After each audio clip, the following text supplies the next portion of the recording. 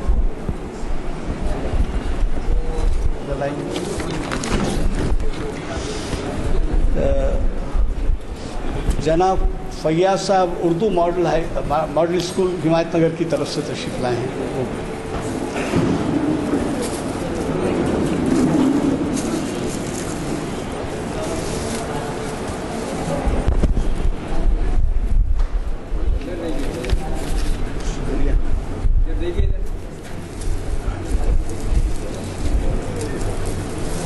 ادھر آئیے, ادھر سے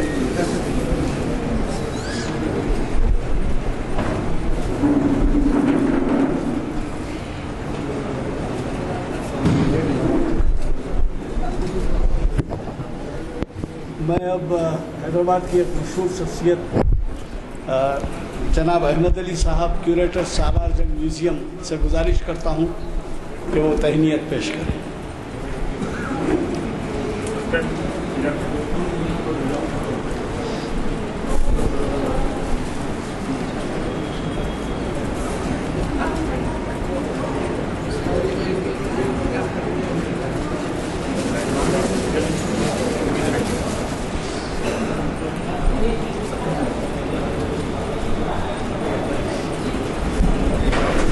جناب عمر علی خان صاحب جانی پہچانی شخصیت ہیں حیدرآباد کی, وہ گلپوشی کر رہے ہیں انعام الحق صاحب کی, اور احمد علی صاحب گلپوشی کر رہے ہیں.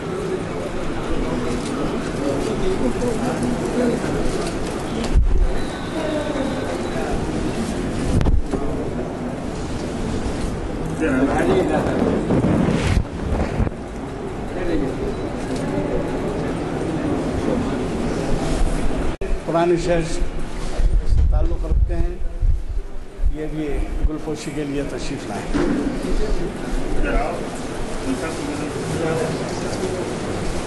ادھر سے آئیں, ایسا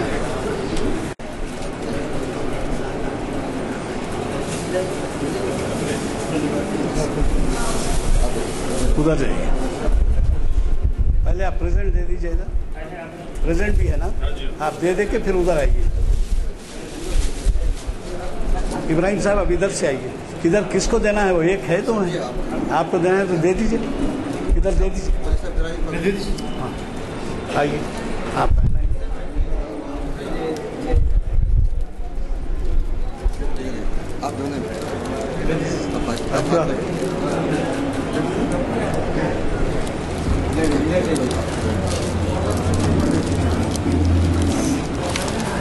فرید الدین صاحب ہو گیا, آپ ہی کا ہے نا.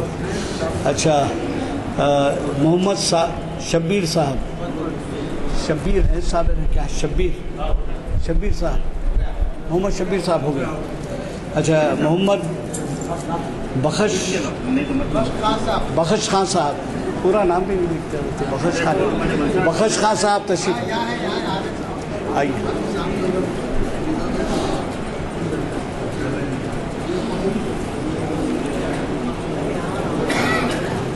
تشریف لائیے.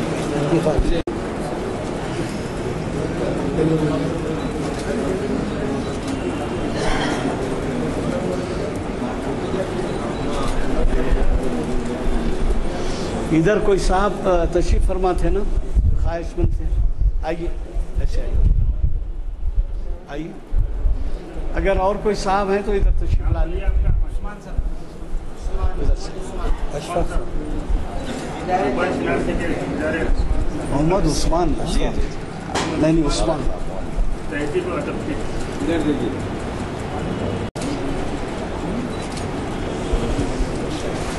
اگر یہ سلسلہ ختم ہوا ہے تو پھر آگے کارروائی بڑھتی ہے. اگر کسی اور کو گلپوشی کر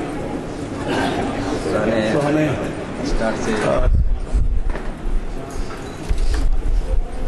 اب میں جناب آصف صاحب سے گزارش کرتا ہوں کہ ہمارے مہرباں ہیں جو یہاں ہمیشہ تعاون کرتے ہیں گریس ٹریولز کے, وہ ہیں فہیم صاحب, عبد الماجد فہیم صاحب, ان کی جانب سے آصف صاحب گلپوشی فرمائیں گے. کیا کر رہے ہیں سمجھ میں نہیں.